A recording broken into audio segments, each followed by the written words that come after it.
मैं ब्रजराज फिर से आप लोगों को अपने चैनल ब्रजराज ऑप्टिमम क्लासेस में स्वागत करता हूं। और केमिस्ट्री क्लास को बढ़ाते हुए आज हम लोग chapter metals and non metals को पढ़ेंगे और स्टार्ट करते हैं।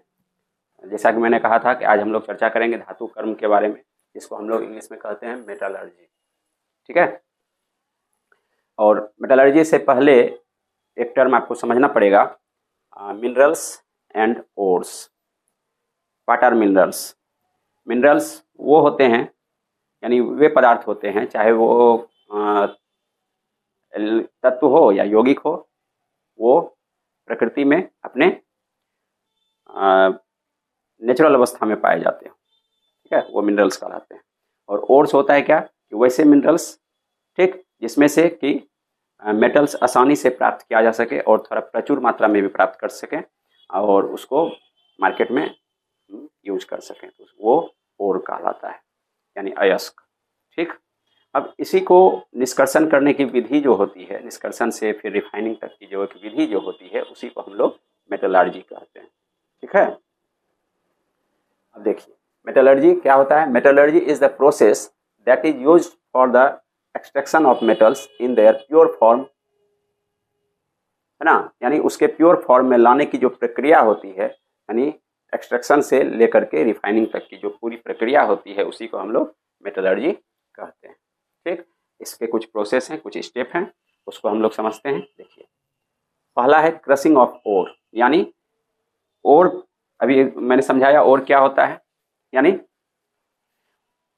ओर जो प्राप्त हुआ, यानी जो अयस्क प्राप्त हुआ, उसको हम लोग क्रश करके यानी निचोड़ करके, ठीक है, उसको एक पाउडर बना लेते हैं सॉरी, पाउडर बना लेते हैं। उसके बाद उस पाउडर को फिर हम क्या करते हैं, कंसंट्रेशन करते हैं, यानी उसको एक जगह इकट्ठा करते हैं। ठीक, सांद्रण करते हैं। ठीक, सांद्रण करने के बाद क्या होता है, conversion of ore into metal oxide, फिर उसको मेटल ऑक्साइड में चेंज करते हैं। ठीक, मेटल ऑक्साइड को चेंज करने के बाद तब फिर उसका मेटल में, है ना, रिडक्शन करते हैं। उसके बाद फिर तब उसका रिफाइनिंग, इम्प्योर जो मेटल होता है उसको रिफाइनिंग करके प्योर मेटल में कन्वर्ट करने की प्रक्रिया होती है। इसी को हम लोग अच्छे तरीके से बारी बारी से पढ़ेंगे। तो इसमें देखिए कुछ स्टेप हम लोगों को समझना पड़ेगा। ये जो मैंने लिखा है देखिए, हाईली रिएक्टिव मेटल्स, ये potassium, sodium, calcium, magnesium, aluminium, ये क्या होते हैं, हाईली रिएक्टिव मेटल्स होते हैं, यानी बहुत ही जल्दी, है ना, रिएक्शन करते हैं। ठीक। और ये प्रकृति में हमेशा कंबाइंड स्टेट में पाए जाएंगे। कंबाइंड स्टेट अब क्या होता है, इसको समझने की जरूरत है। तो मैं बता दूं, ओर जो होता है वो आपको मिलेगा ऑक्साइड में, ठीक है, सल्फेट में और आपको कार्बोनेट फॉर्म में। ठीक। तो यही जो कंबाइंड फॉर्म जो होता है, तो वो आपको या तो ऑक्साइड फॉर्म हो जाए, या कार्बोनेट फॉर्म हो जाए, या सल्फाइड फॉर्म हो जाए, तो वो उसका कंबाइंड फॉर्म होता है, कंबाइंड स्टेट होता है। ठीक। उसके बाद देखिए, और फिर आपका जिंक, उसके बाद आयरन और लेड, ये जो होता है मॉडरेटली रिएक्टिव मेटल्स होता है, यानी हल्के अभिक्रियाशील होते हैं, और ये भी आपको कंबाइंड स्टेट में पाए जाते हैं। ठीक। उसके बाद कॉपर, मरकरी और आपका सिल्वर, ये जो होता है लेस रिएक्टिव मेटल होता है, और ये कंबाइंड में भी प्राप्त होता है और फ्री स्टेट में भी प्राप्त होता है। ठीक है। तो कहीं कहीं आपको एजी जो है वो आपको मिलेगा, इसमें एयू के साथ भी कहीं आता है। ठीक। लेकिन सच्चाई ये है कि आपको एजी कंबाइंड और फ्री स्टेट दोनों में मिलता है। ठीक है। बुक में कहीं कहीं आपको एजी आपको फ्री स्टेट वाले कॉलम में मिलेगा, लेकिन सच्चाई है कि वो कंबाइंड और फ्री स्टेट दोनों में मिलता है। ठीक। उसके बाद देखिए एयू, और यानी सोना और प्लेटिनियम, ये आपको हमेशा फ्री स्टेट में मिलेगा, यानी इसके जो भी ओर होते हैं वो हमेशा इसके फ्री स्टेट में पाए जाते हैं। ठीक है। उसके बाद हम लोग बात करते हैं अब इसके स्टेप पे। स्टेप को मैंने फर्स्ट स्टेप को समझा दिया, क्रशिंग ऑफ ओर। यानी उसको निचोड़ करके पाउडर बना लिए। अब दूसरा आता है कंसंट्रेशन ऑफ द ओर, इसको हम लोग समझेंगे, इसमें कुछ विधियां होती हैं, ठीक, उसको हम लोग बारी बारी से समझने का प्रयास करते हैं। देखिए सबसे पहला इसमें आता है आपको, ठीक है, देखिए सबसे पहला आता है, हाँ, ग्रेविटी सेपरेशन, ठीक। इसमें क्या होता है, हाँ एक चीज और, जैसे और हम लोग मेटल से प्राप्त करते हैं, और में कुछ इम्प्योरिटीज होती है। वो इम्प्योरिटीज क्या होती है, चाहे वो उसका अर्थिंग पार्टिकल्स हो, जैसे कि धरती का कुछ परत जो होता है, ठीक है, वो हो जाएगा, या सैंड होगा, या सॉइल होगा, मिट्टी होगी, ठीक है। ये सब जो कंपाउंड्स उसमें प्राप्त होते हैं, मटेरियल्स जो होते हैं, इम्प्योरिटी जो होती है, उसको हम लोग एक नाम देते हैं गैंग या मैट्रिक्स। ये ऑब्जेक्टिव पूछता है कि गैंग क्या है या मैट्रिक्स किसे कहते हैं, तो और में जो इम्प्योरिटीज प्राप्त होती है उसी को हम लोग कहते हैं गैंग या मैट्रिक्स। तो इसको बाय कंसंट्रेशन के द्वारा हम लोग दूर करते हैं, ठीक है। अब देखिए इसका पहला मेथड है ग्रेविटी सेपरेशन, ठीक। ग्रेविटी सेपरेशन क्या होता है उसको समझते हैं। यहां तक उम्मीद है कि समझ गए होंगे। चलिए आगे बढ़ते हैं। यानी कंसंट्रेशन ऑफ द ओर का फर्स्ट स्टेप जो होगा ग्रेविटी सेपरेशन, यानी ग्रेविटी सेपरेशन में होता है, आपको मैं बता रहा हूं, जस्ट मिनट।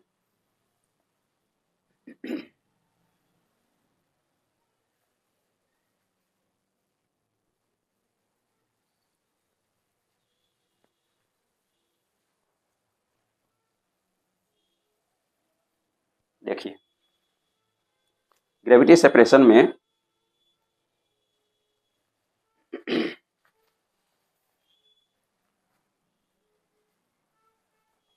ये, ठीक है, इस पे जो है अभी जो क्रशिंग ऑफ और हम लोग लाए थे, यानी पाउडर इसमें इसके ऊपर डाला जाता है, ठीक। और इसमें दोनों का ग्रेविटी, यानी कि आपको और पार्टिकल्स का और इम्प्योरिटीज का, ठीक है, दोनों के ग्रेविटी का कंपैरिजन किया जाता है। और पार्टिकल्स जो होते हैं वो हैवी होते हैं, इसीलिए उसका डेंसिटी जो होता है वो हाई होता है, और इम्प्योरिटीज का डेंसिटी जो होता है वो कम होता है, ठीक है। तो जिसके कारण क्या होता है वो हम लोग इसमें देखेंगे। देखिए, ठीक, उसके बाद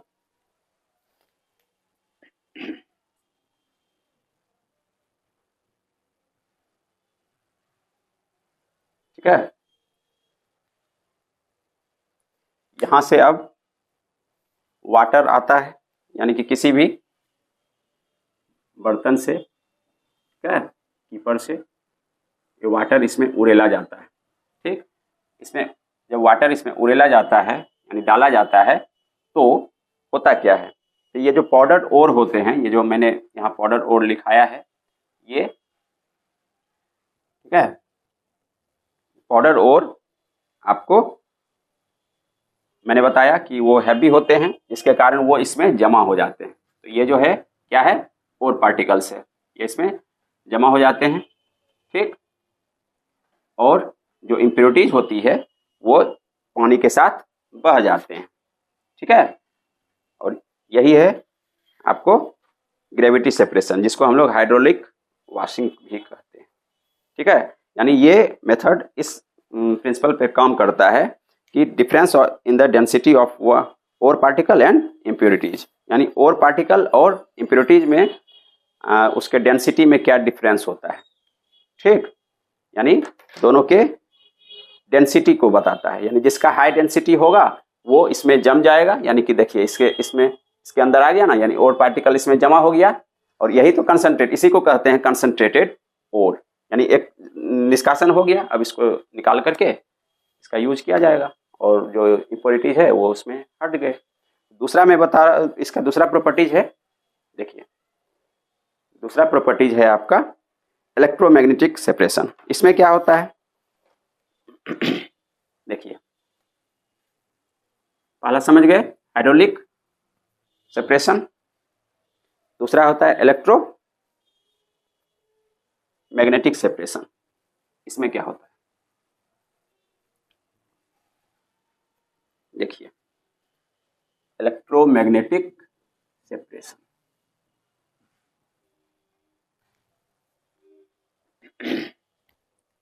इलेक्ट्रोमैग्नेटिक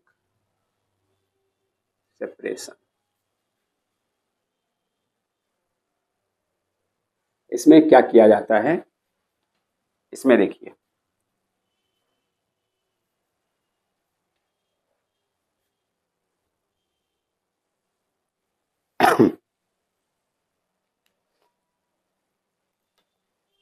मिल में आटा चक्की का मिल तो देखे होंगे, उसमें इस तरह से होता है। ये जो पट्टी जो घूमता है, ठीक है, देखिए ये पट्टी घूम रहा है, ये यहाँ तक आते आते आते आते यहाँ से, ठीक है।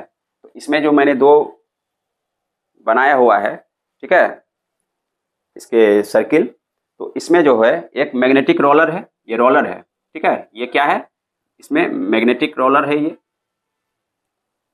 ठीक। और ये इम्प्योरिटीज है, ठीक है। देखिए इसमें नॉन मैग्नेटिक है, ये मैग्नेटिक है, ये नॉन मैग्नेटिक है, ये नॉन मैग्नेटिक रोलर है। अब होता क्या है इसमें देखिए, फिर से वही पाउडर्ड ओर इसमें हम लोग उड़ेले और ये बेल्ट चलना शुरू हुआ। तो चलने के साथ होता क्या है, हाँ एक बात इसमें सबसे पहली बात समझना है, और पार्टिकल्स जो होते हैं, ठीक है, वो आपका मैग्नेटिक होता है। और पार्टिकल जो होता है वो चुंबक को अपनी ओर खींचता है, ठीक है। और इम्प्योरिटीज जो होता है वो नॉन मैग्नेटिक होता है, ठीक है, यानी वो अपनी ओर चुंबक को नहीं खींच पाता है, ठीक। यानी इलेक्ट्रिक को मतलब यानी कहा जाए इलेक्ट्रिसिटी को अपनी ओर नहीं खींच पाता है।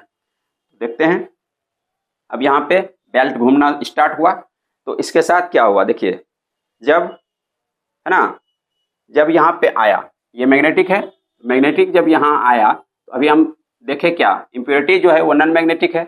जब नॉन मैग्नेटिक है तो यहाँ पे आने के बाद क्या होगा, जो इम्प्योरिटीज होगी वो यहाँ से गिरना शुरू हो जाएंगे, ठीक है। यानी वो नॉन मैग्नेटिक होते हैं, तो मैग्नेटिक वाले अगर सेक्टर में आएगा तो क्या होगा, ऑटोमेटिक है वहां से वो हटना शुरू हो जाएंगे। तो यहाँ पे ये इम्प्योरिटीज जो है यहाँ से ये गिर जाएंगे, ठीक। और इम्प्योरिटी ये जो है आपका और पार्टिकल्स वो इसमें यहाँ तक आएंगे, और फिर जब इस ओर से यानी इधर से जब हट जाएंगे, यानी कि मैग्नेटिक रोलर से आगे बढ़ जाएंगे, तब ये भी यहाँ आकर के गिर जाएंगे, ठीक है। यानी यहीं पे इनका सांद्रण होगा, ठीक है, यहाँ पे इनका सांद्रण हो गया। यानी कि कहने का मतलब हुआ, देखिए दोनों अलग अलग हो गया ना, इम्प्योरिटीज जो है आपका पहले हट गया, दोनों साथ में चल रहा था, यानी एक इम्प्योरिटी जो है नॉन मैग्नेटिक है और आपका और पार्टिकल्स मैग्नेटिक है। तो मशीन जब चलाए, ठीक है, रोलर जब यहाँ पे चला, तो जब मैग्नेटिक रोलर के पास में आया तो इम्प्योरिटी ऑटोमेटिक है कि उसके पहले गिर गया, और पार्टिकल्स जो है जब इसके सेक्टर को पार किया तब वो गिरा, और जो कि इसका सांद्रण हो गया, और हम लोग इसे छान करके निकाल लिए। इस तरह से आपका कंसंट्रेशन हो गया, ठीक है, समझ गए। उसके बाद देखिए तीसरा आता है, ठीक है, तीसरा देखिए, तीसरा आता है आपको फ्लोटेशन मेथड। ये क्या होता है देखिए,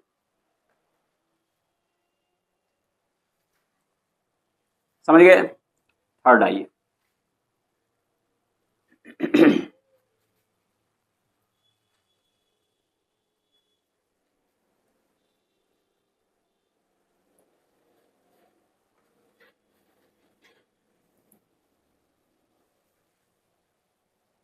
थर्ड आता है froth flotation method, froth flotation method. ठीक, यानी झाग समझ रहे हैं, यानी इसमें झाग को इकट्ठा किया जाता है। ठीक इसको देखिए, इसमें क्या होता है, इसमें जो इम्प्योरिटीज होती है इसको समझने की जरूरत है। इम्प्योरिटीज जो होती है वो होता है वाटर लविंग, यानी वाटर की ओर अट्रैक्ट होता है। ठीक है, और पार्टिकल्स जो होते हैं वो होते हैं, ठीक, वो होते हैं आपको हाइड्रोफोबिक, यानी वाटर से दूर भागते हैं। ठीक, हाइड्रोफोबिक, वाटर से दूर भागते हैं। लेकिन इसी में क्या होता है, ये ऑयल लविंग होते हैं, यानी तेल के प्रति इनका आकर्षण होता है। ठीक, अब देखिए इस मेथड में कुछ प्रैक्टिकल होता है, उसको हम लोग समझेंगे, देखते हैं।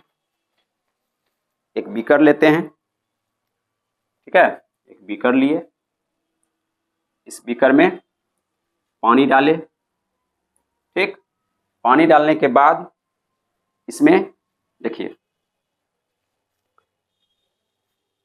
एक जो है पाइप यहाँ से डाले इस टाइप से, ये एजिटेटर होता है, यानी कि जैसे मिक्सी में देखते हैं ना, मिक्सी कैसे घूमता है, पूरी तरह से सर्किल होकर के घूमता है।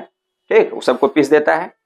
तो इसमें क्या होता है कि जो आपके पाउडर और होते हैं, इम्प्योरिटीज जो होते हैं, ठीक है, वो वाटर लविंग होते हैं। तो ये वाटर से क्या होगा, ये तल में जाके इकट्ठा होना शुरू हो जाएंगे। यहाँ पे ये इम्प्योरिटीज जो है वो तल में जाके इकट्ठा होंगे, क्योंकि वो वाटर लविंग होते हैं, अभी मैंने समझाया।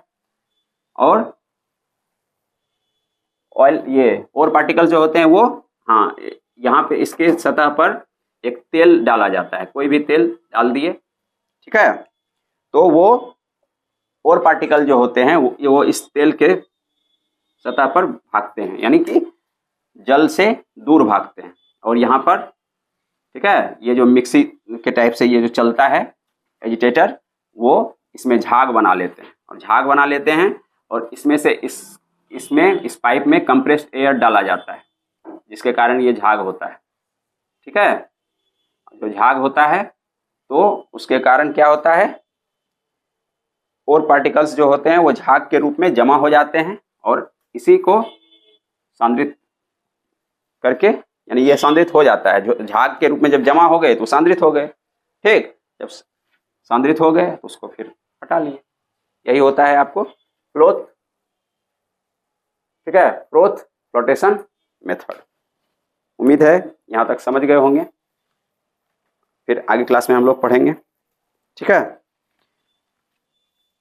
आगे फिर इस मेथड को बताएंगे, फिर इसके बाद जो होगी बातें, यानी केमिस्ट्री क्लास कंटिन्यू फिर चलेगी। उम्मीद करता हूँ ये लेक्चर समझ में आया होगा, और चैनल को सब्सक्राइब कीजिए, लाइक कीजिए। तब तक के लिए धन्यवाद, जय हिंद।